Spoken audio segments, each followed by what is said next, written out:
Hello and welcome to today's edition of Extraordinary Outcomes. I'm Shubhanjan Sarkar, your host and founder of Pitchling, the buyer-seller engagement platform. How do you build a platform that helps buyers trust you from the get-go? By giving them all the tools that typical sales folks would never provide proactively. The no thank you button, for instance. Pitchling allows a prospect to disengage with a single click because keeping someone who sees no value in continued dialogue or allowing someone the ability to string the salesperson along because there was not an easy way to exit is ensuring your sales team remains on a wild goose chase. The single click no thank you allows easy disengagement and ensures your sales team is following those leads that are most likely to convert. Want to know more? Sign up for a free one-on-one session. Link in the attachments.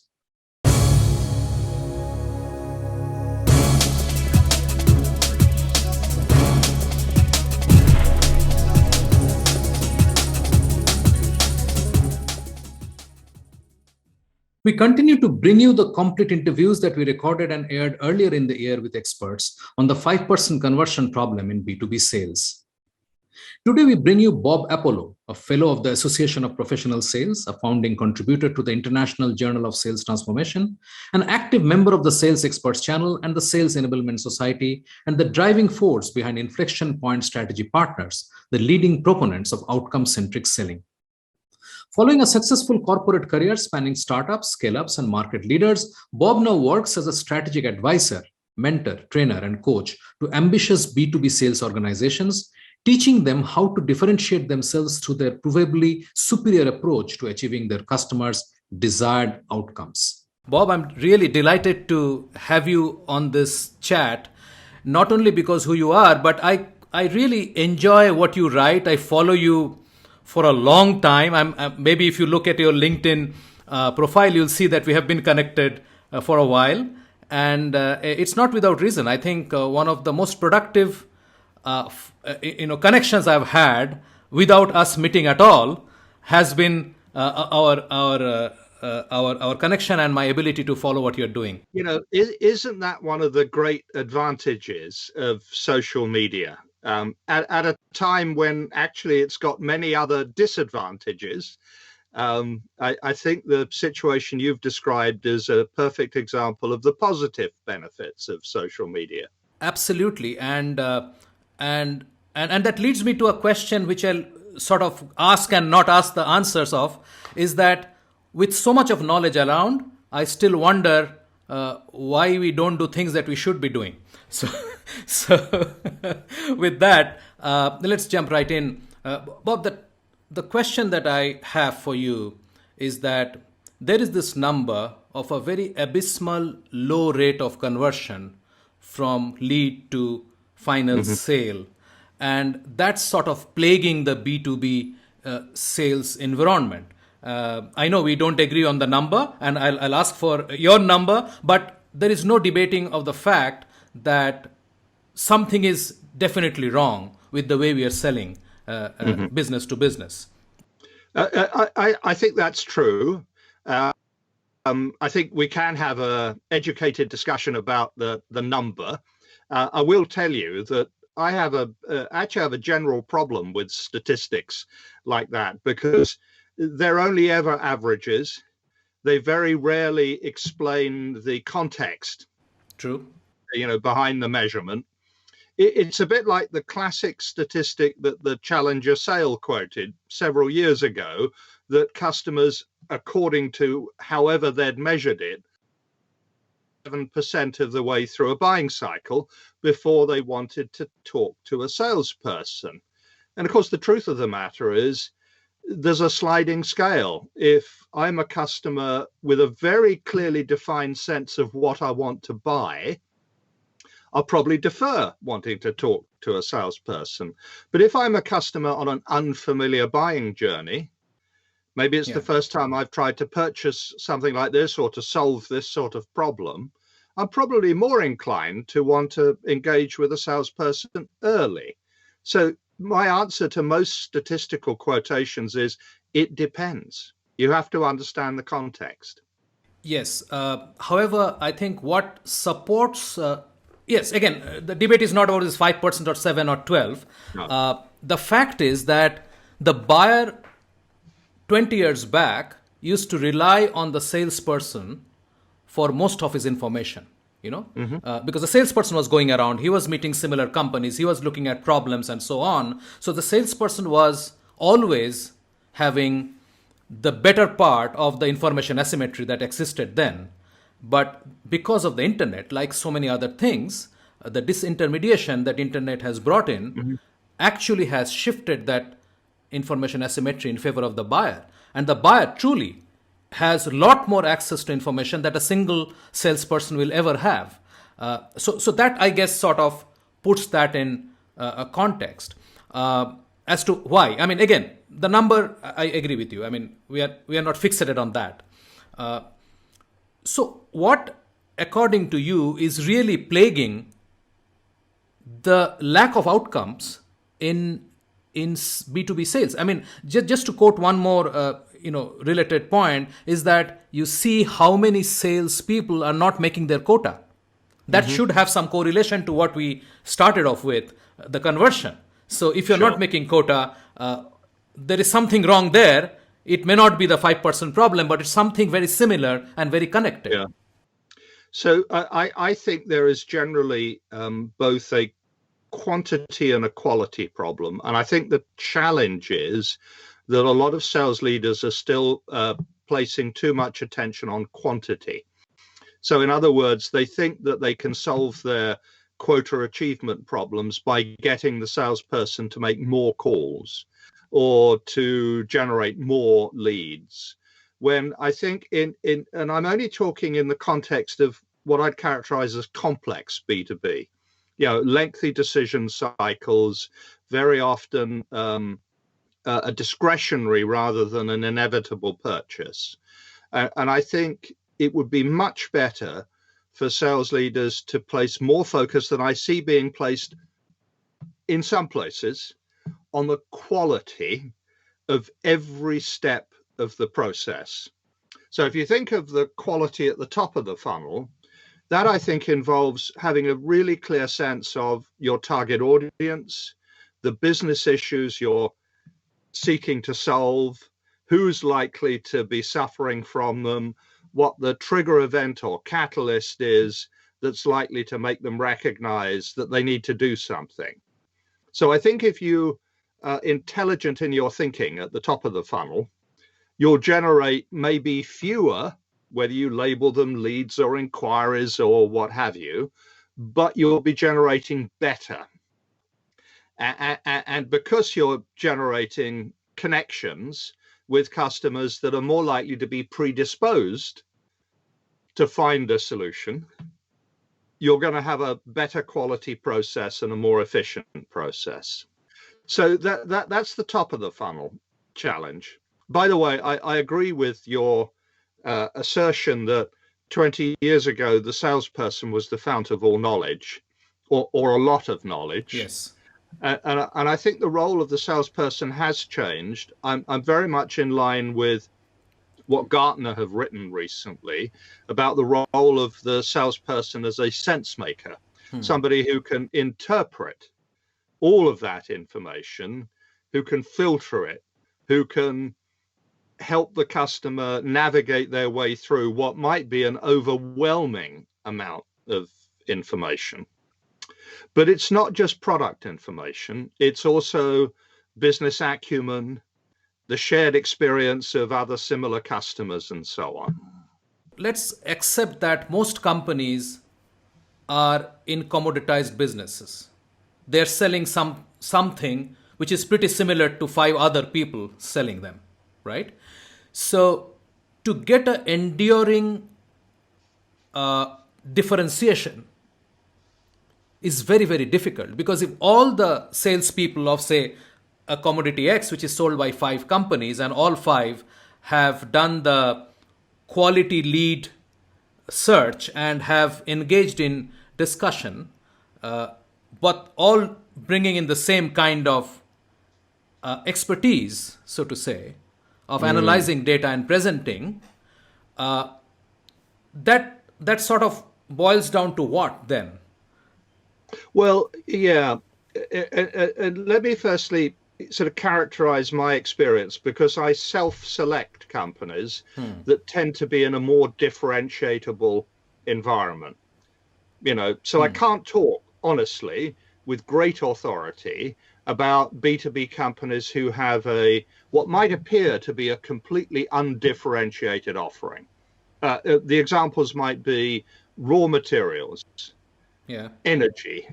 But I believe that even in that environment, it is possible to differentiate not based on product functionality or claiming that you have a better product or you might compete on price, of course, but that requires very little salesmanship.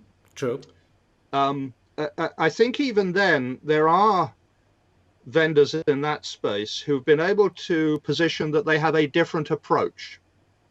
So maybe they wrap expertise, maybe they wrap services, maybe they wrap knowledge about the application of what appears to be a commodity to the customer's environment. But I think it's a very, very dangerous game if you're in a commoditized environment to claim that you have a better product, because everybody is claiming that, and it's really hard to prove.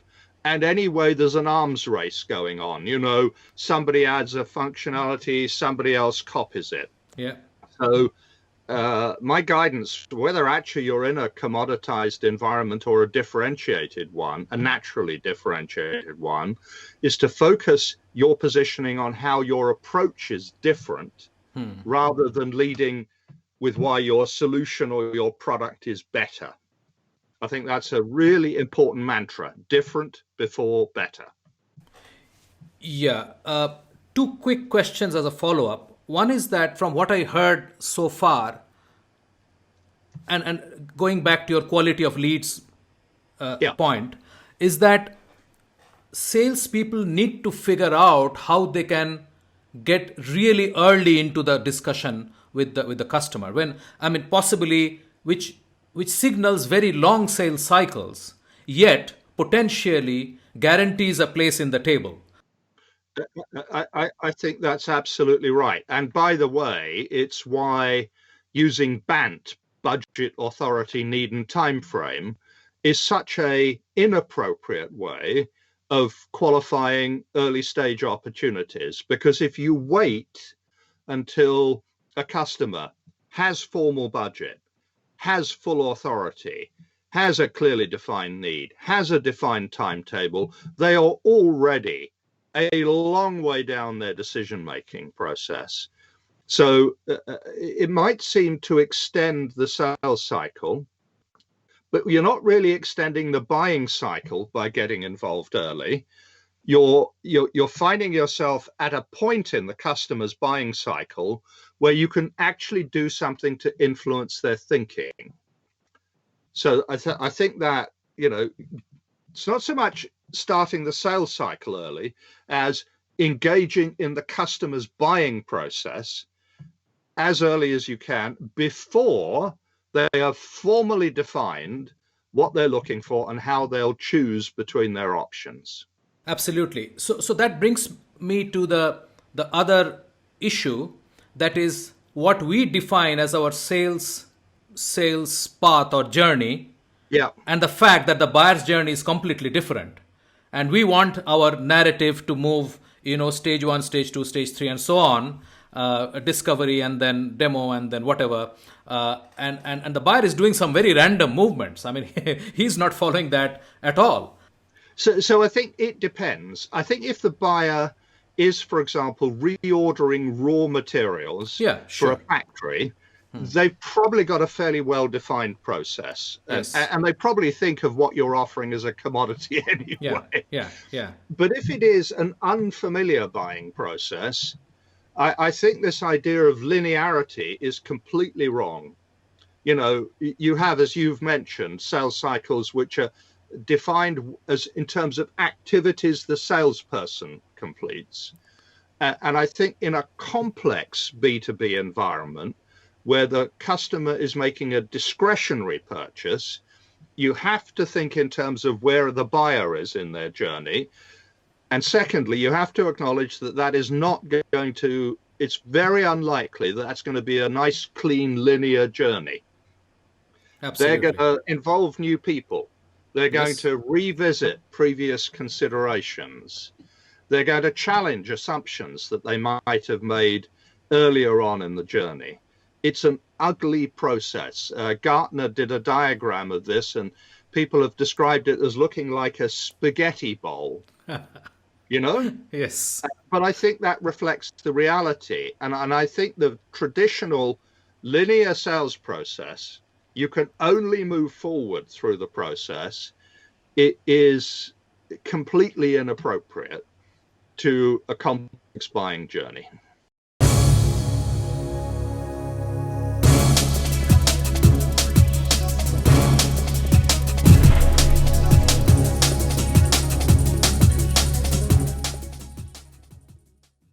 I happen to talk to a lot of buyers and procurement professionals for another podcast that I run.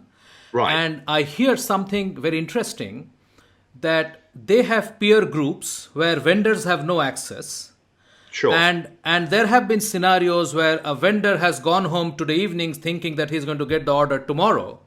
And someone in the peer group has come in and completely changed the inputs. And despite whatever else had happened, and things have got turned around and somebody else has got the business.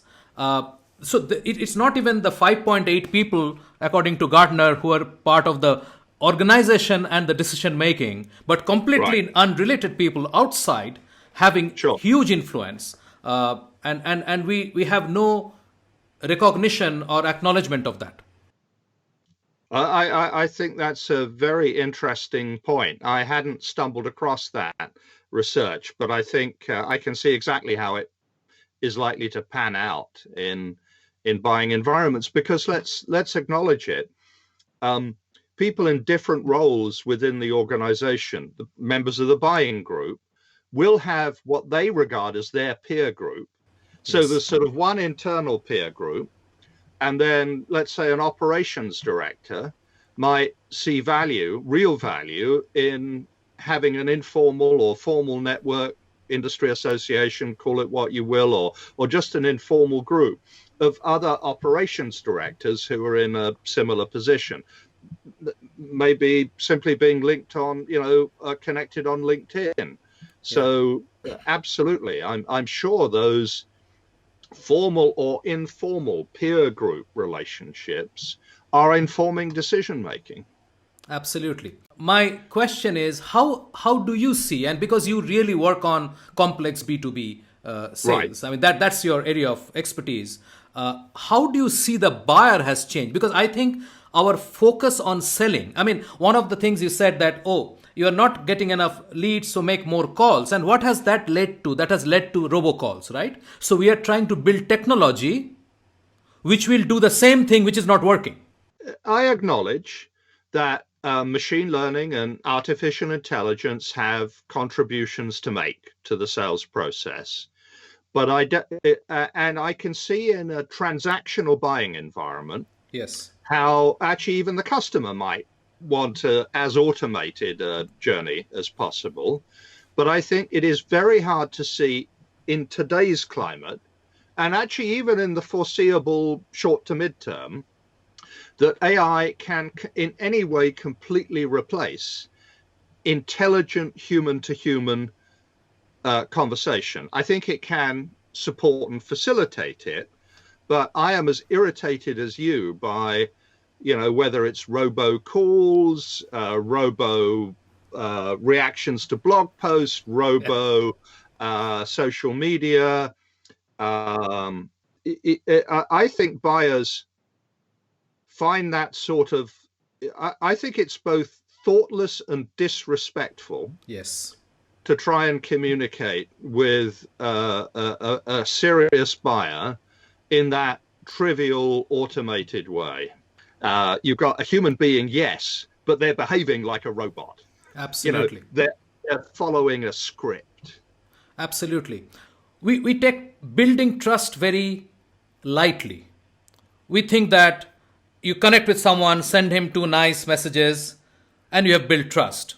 And I'm really am concerned about the fact that I hear from founders like me who say tracking of buyers' interaction with collaterals and materials, and they're tracking their mail without permission and without declaring that you are getting tracked is okay.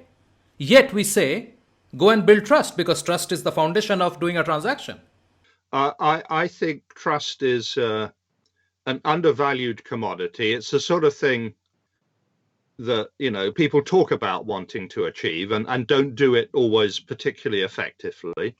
But I will say to you that in my experience, today's and tomorrow's most effective salespeople are very sensitive and aware of this, and they actually do an excellent job of building trust, because it's actually based on a mutual respect with the Absolutely. customer.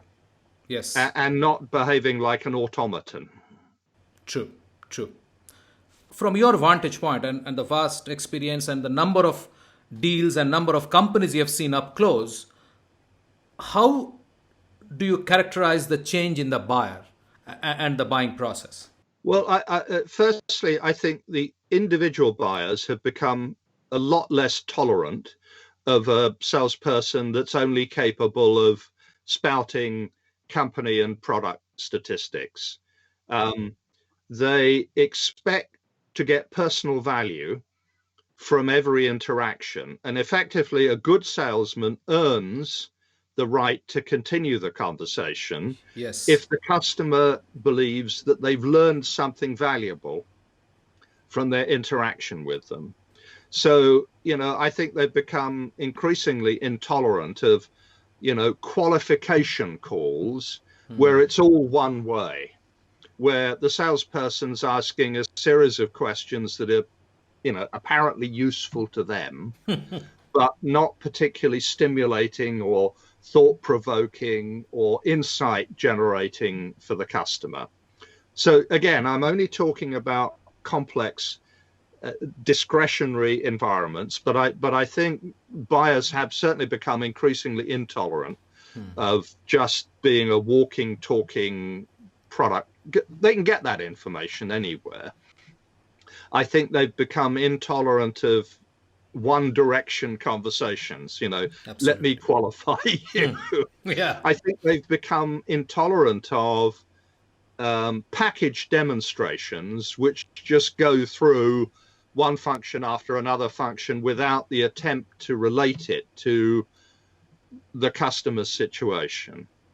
I actually see, and again, most of my clients have some sort of technology-based solution, that there's a growing number of line of business people involved in the decision, whereas maybe 10 years back, you know, it'd be IT people leading it, maybe having taken a spec from line of business. I think line of business are increasingly involved. What else? I see the old days where, you know, people wrote sales books about selling to the C-level, as if you sold to the chief exec, they'd just make the decision and it would happen. Well, there have been so many examples of a top-down imposed decision that hasn't been embraced by the organization buying the solution, that there's a consensus making in decision making now. Absolutely. You know, there's a whole raft of important changes. To pull again a piece of Gartner Now Challenger research, when we think we've got a champion who's supportive of our solution, we need to judge whether they're a good internal salesman, not just for our solution, but actually for the project itself. Because what happens in a complex environment is you might think that your competition are other similar vendors, and that's probably true at the start of the buying journey. But at the end of the buying journey, your competition is actually all of those other different projects that the customer could choose to prioritize over yours. Very true.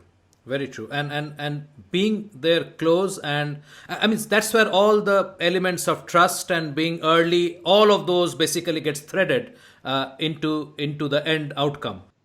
Absolutely. And I think the smart salespeople now realize they're not just selling their solution or their company. They're actually helping the customer answer four critical questions. The customer's asking, why should they change rather than carry on their current path? The customer's asking, why should I choose you rather than any of the other options available to me, including do nothing? They're asking, why should I act now rather than later? Because yes, in principle, but do it later has become a very big factor. Sure.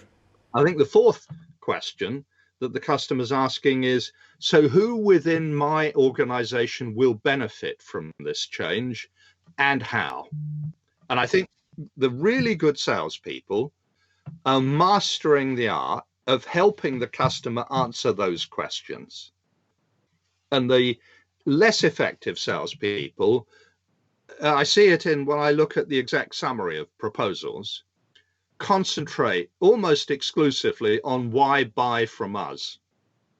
And they don't help the customer sell the project internally. Why change? They don't help the customer sell urgency. Why now? And they don't help the customer build a consensus within the rest of their organization who else will benefit. Absolutely. And I think this is going to be already actually is a really key distinguishing factor between the salespeople who are most effective today and will be in the future, and the, let's say, older fashioned, old school, even if they're young salespeople, they might behave in a rather old school way, the customers are just increasingly not accepting that sort of traditional style of salesmanship. Again, I think it might apply in transactional environments, but if you're trying to sell change to the customer, the standards required of a salesperson to do that effectively have grown incrementally over time. Absolutely. I mean, I think the industrial era was we figured out how to manufacture a lot, and then we went out and tried to figure out how to sell those. Doesn't matter to whom and at what price and so on. This is a very different environment. It calls for a change of lens. You are no longer looking through the selling lens, but you have to look through the buying lens and figure out how the path is. And honestly, it requires a change in sales leadership. So, the discussion isn't just about the qualities of the individual salesperson. Yes. It's about management. It's about investing time in coaching, proper coaching, not just reviews, coaching.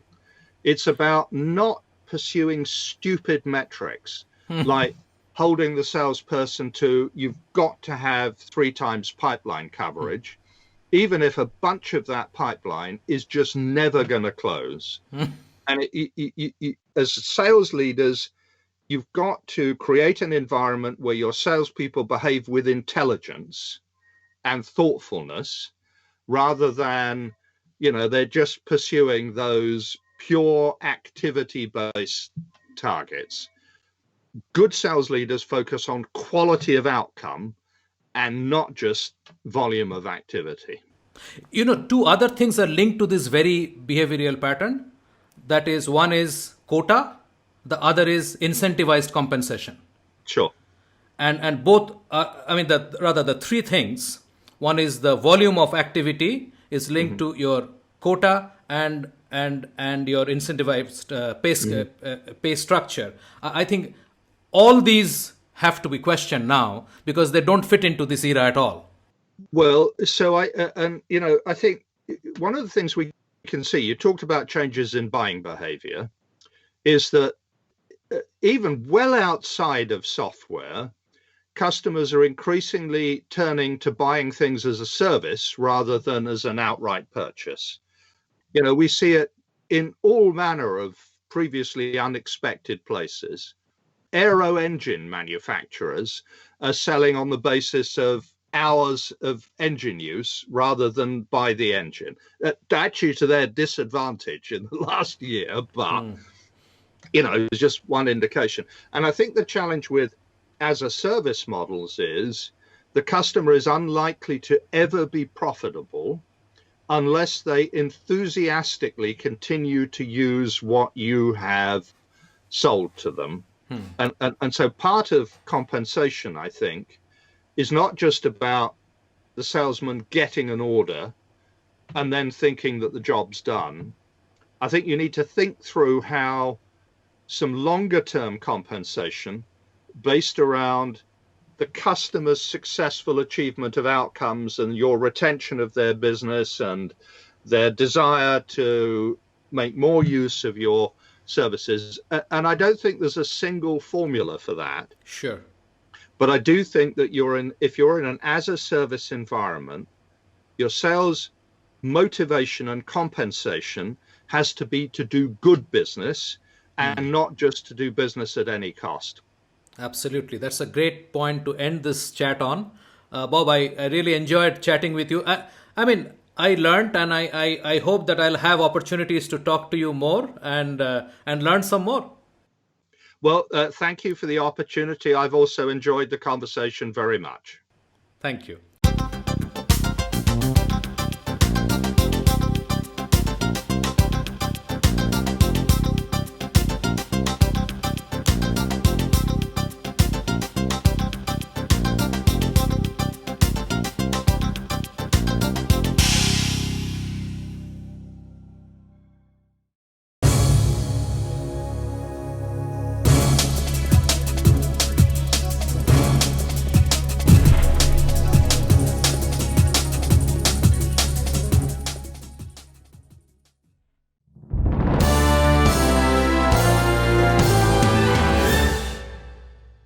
Today we bring you Bill McCormick.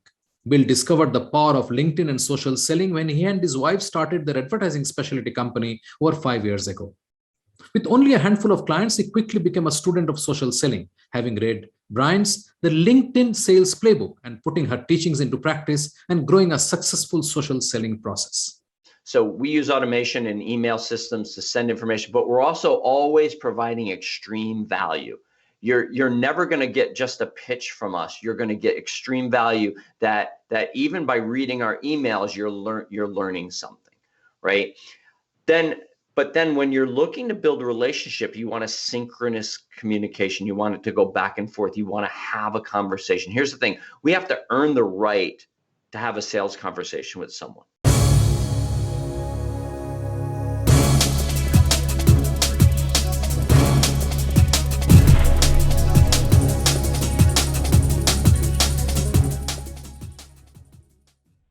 We are very excited about the upcoming launch of our new community built to bridge the gap between buyers and sellers, Moxo. It is designed for buyers, sellers, and marketers to enable access to curated content, share ideas, and engage in conversations as a community. The space will be invite only, and if you want in, please write to us at moxo@pitch.link. That is moxo@pitch.link. Time to wrap up for today. You will soon have access to the complete interviews in the Fixing the 5% Conversion Problem in B2B Sales and transcripts in the series. Keep an eye out for the link in the EXO newsletter. And thank you for watching. Until next time, stay well and craft extraordinary outcomes.